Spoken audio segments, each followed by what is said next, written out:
Well, second straight and second ever. What a huge day for the program.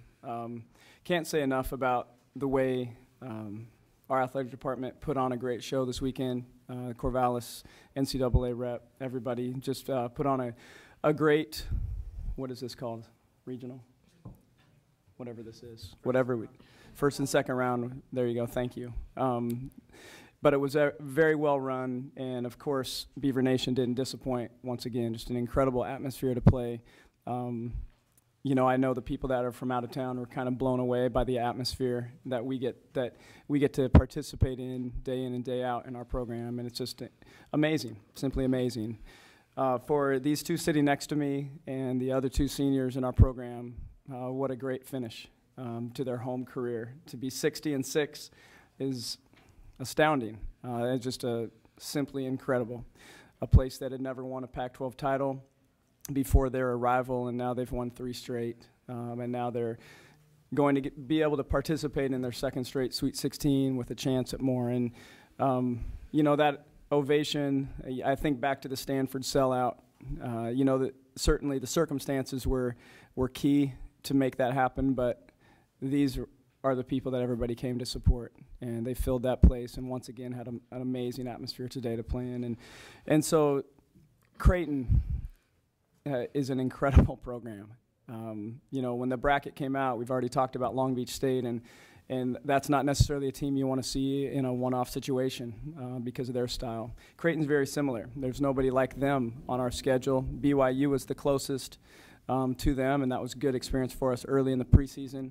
But this team is so difficult to guard, and we knew that it would take a heroic effort defensively to slow them down. This is a team that operates with efficiency, unselfishness, and shoots the three from every position on the floor at times.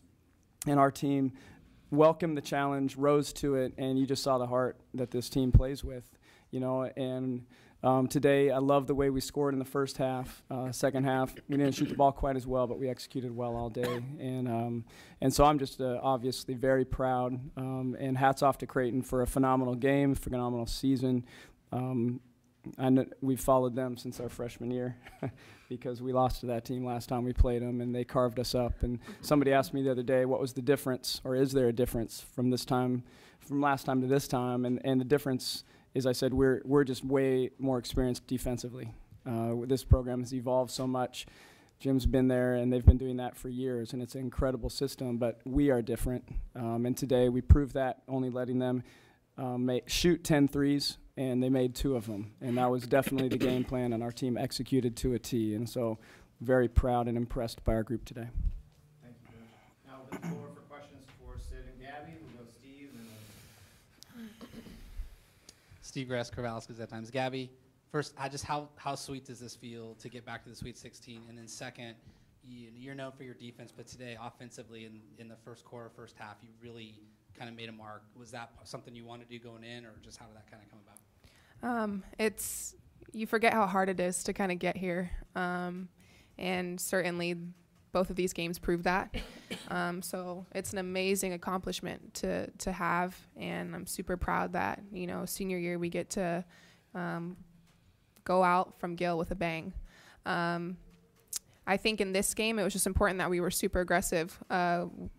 Scott prepared us well, and understanding that they were going to have a really good scout for us. They're similar to us in that they play tendencies, and they were going to do a good job taking away maybe some of our strengths. So it was just important to be aggressive, bottom line, and don't let that get us on our heels. And so that was just the mindset, I think, for everyone. We said this was a game where we could have 5 or 6 players in double figures if we have that aggressive mindset, which everyone did. So that was really good. Lindsay Schnell, Sports Illustrated. Gabby and Sid, I wondered if you could comment not just on the crowd, but what it's like to build this program and build the fan base. You know, there's a lot of people, especially little kids here, that like love you guys and love this team, and just you came into a program that, quite frankly, had been really bad for quite a while. I think, you know, we just saw a vision. Bottom line, we saw what this place could be. I think we can both attest to the fact that when we came on our visits, everyone was so kind and so nice and wanted this program to do well, just didn't really have the right stuff yet. And so once we kind of got that, I think everyone wanted us to be very successful, and that's what we saw. And like we said, we've worked hard for ourselves, but we've worked hard for Beaver Nation as well. Yeah, I think, once we stepped foot on campus, people were so in love with Oregon State. And whether it's women's basketball games, any sporting events, there's always great support from the community. And that was definitely appealing coming on a visit. And I know there were a few people that reached out and said, this is an amazing place. It's a diamond in the rough. I didn't know where Corvallis was, to be honest. And so once you get here, it's super special, and it's amazing to be a part of. And so to have that for 4 years, to see it grow, to see the fan support become even better, it's been such a blessing to be a part of. And like Gabby said, to be able to finish it out with a win on our home floor, it's like a storybook ending. And so I'm thankful that we have some more basketball left to play, but to close this chapter in Gill like that, it's incredible. Brendan Slaughter, Orange Media Network. Gabby and Sid, just talk a little about kind of the emotions of having to kind of leave Gill for the last time in terms of the court, and just kind of the emotions of being able to still play and continue, but know that it's done here at Gill.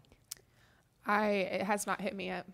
And I think there's like a block right now where I'm just like not letting it hit, because if I do, it's just going to be too much. It'll just be like a rush of emotion. So I'm honestly not thinking about that. But there was a moment, walking in from coming up to our warm-ups, and where it kind of creeped in a little bit, like, wow, this is the last game, and amazing turnout from the fans. It was hot in there, which is always, that's how you know it's a good crowd. So I mean, it's just been absolutely amazing. And as much as we saw this vision, it's been better than expected. Yeah, I mean, our success is credited to our fans. They have made it so much fun. And when the days are hard, that's our motivation. Because, it's a grind out there, especially in conference play, and then you get to postseason, and you have all these dreams and aspirations as a group, but you have that bigger dream to inspire and work hard for the people who have had our back since the beginning. And so to know that that was our last time out there, I agree with Gabby. I'm not letting it hit me yet, but I know there's a lot of emotions, because we have poured so much into that place, and so it will always have a special place in our hearts, and it'll always be home. Gina Mizell from the Oregonian for both of you.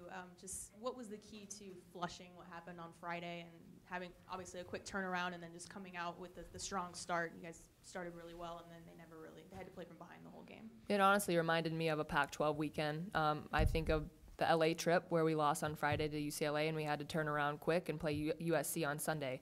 And then the same thing when we were at home, USC, we lost and then had to turn around, play UCLA, and try and get a win on Sunday. It's the same thing. I think our team has always responded well when our backs are against the wall. We needed this win. Obviously, if we were to lose, that's it.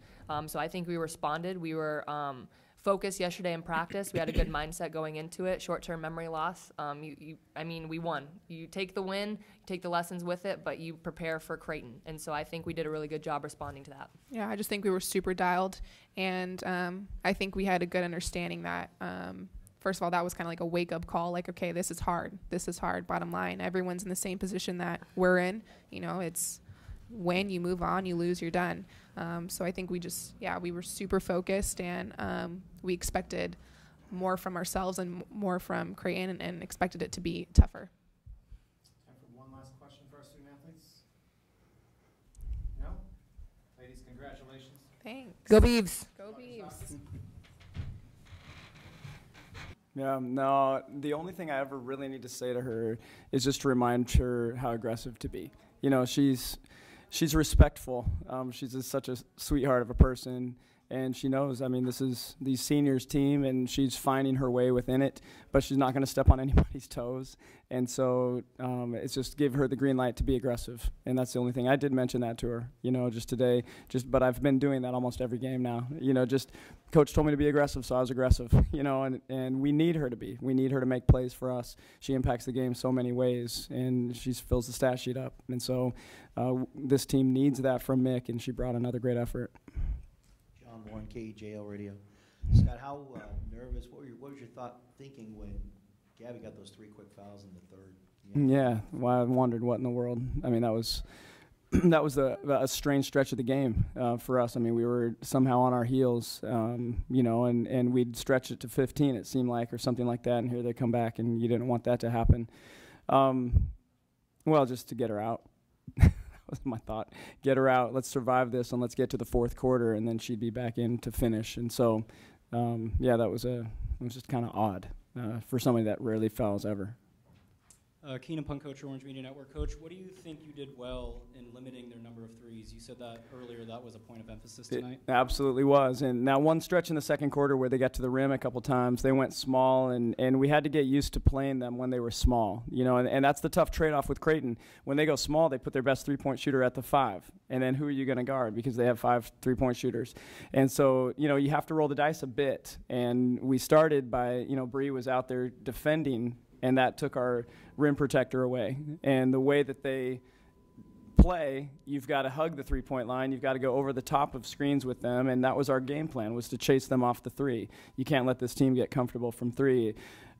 When their losses, they have 6 or fewer threes, and so our goal was not one attempt other than from their 5. So, if 50 wants to step out and shoot, that's okay. When they go small and 45's out there, do we guard her or do we leave her? And we started guarding her, and then we're like, hey, leave her. And she's going to have to make 5 to 8 threes for them to make this a game, is what we felt. And so that was the gamble. But we just worked really hard, chasing off over the screen, going over every on-ball. We made a few mistakes, but not many. And then, we had Bree or Murray at the rim, helping in to protect it when they curled or drove. Amy Schwartz, Orange Media Network.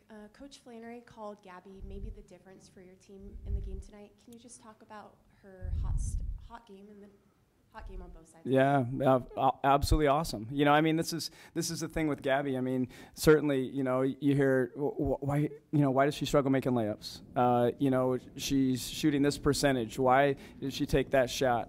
And those people who aren't with her every day and aren't in the huddle with her every day, all I got to say is Gabby wins games, period. And she's going to do what it takes to win games.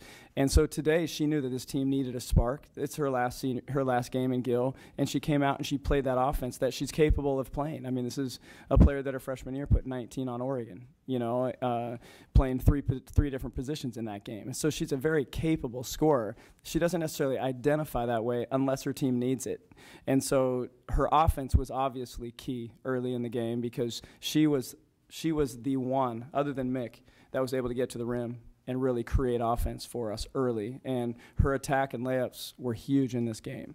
So every once in a while you get these flashes of what she's capable on O, and it tends to be when our team needs it the most. And so there was no way Gabby was losing this game today, and she set the tone for us there, and she did what she normally does defensively, which is limit somebody, whoever we're playing, their top scorer typically. Scott.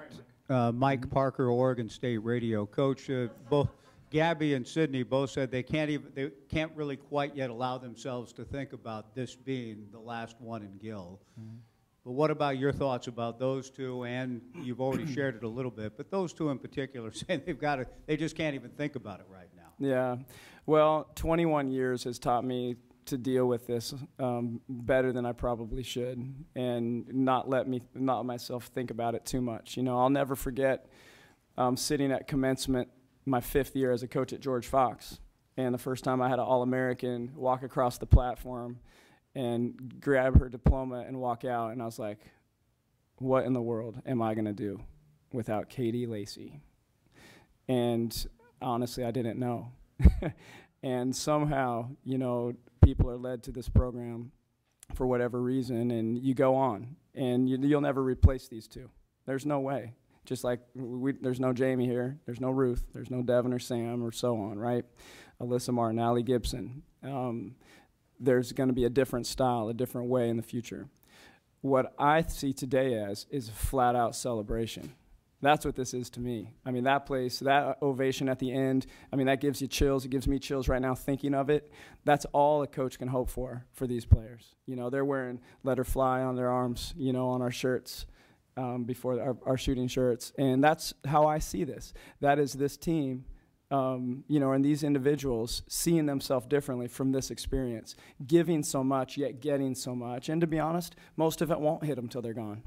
It won't. I can look back at and know that those seniors that were here a year ago are missing this like crazy, but they're so grateful for the way they did it. And so that's what I say. They did everything right for 4 years, everything right. And they earned everything they got up there. And so all I can look at and just say, well done. I'm so proud of them. They've created a legacy. They'll live on forever in this program, and they will remain. This team will carry them on in the way they conduct themselves in the future. And so today was just an absolute celebration for them, and I'm so proud.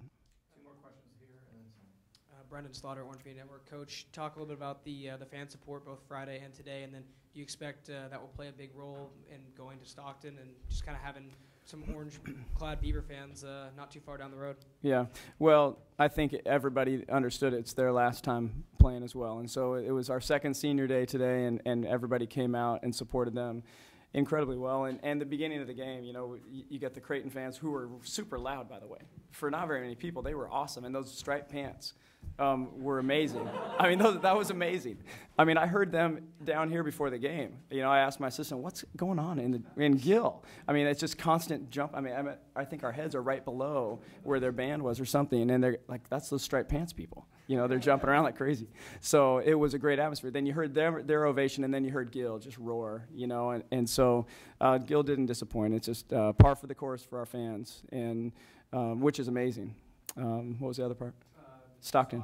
And so that's the other great part of this, and we just got to talk about that. We can only focus on the here and the now and stay in the present. You get through it, and now here's the reward that we've worked so hard for. We're the highest West Coast seed, got to stay west, so our fans can come down. And so I would anticipate it being something like Seattle. I've heard a lot of people are going, and a lot of people were saying to me as I walked off the floor, see you in Stockton, and so what a great opportunity for us to get to go down there and have an opportunity, to play 2 games in front of our fans once again. Final question? It's a two-parter. The first part, Scott, is you've talked about when you guys beat Washington here, that kind of signaled to you that you were going to be maybe better than you had anticipated or than anyone knew. Did you think, Sweet 16, or at what point did you think these guys can make a run in the tourney? And then my second part is early thoughts on FSU. Yeah, well, I don't know a whole lot. I love Sue.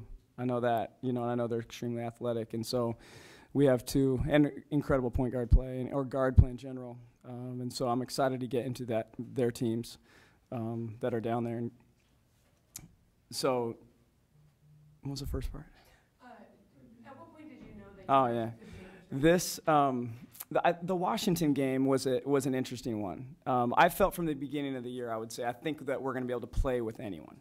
That was my initial thought going into the year. The way we prepared, the way the first practices were going, I knew we had a lot of work to do because we weren't anything near what we needed to be early, and I had to push really hard early as the leadership developed, and Sid was finding her way now without Jamie and Ruth around, and Gabby was finding her way, and we're bringing Colby up into leadership and Bree into leadership. What are they going to be like? What are our freshmen like? There were so many unknowns. Then we got into the season, and we were a little bit frustrating. And then that day Vegas was a great tournament for us, created great momentum for us. We learned how to survive. We handled adversity well. Then Washington, and Washington State, to be honest, too, has always been a kind of a tough game for us. Survived that one, and then Washington, we always seem to get up for that game. There's a personal thing there, Gabby and Plum, and that rivalry that they've had forever is phenomenal. And so that was an incredible performance. I'm like, holy cow, we can be really good. You don't know if you can get to this level yet. That was one scenario. Then Stanford.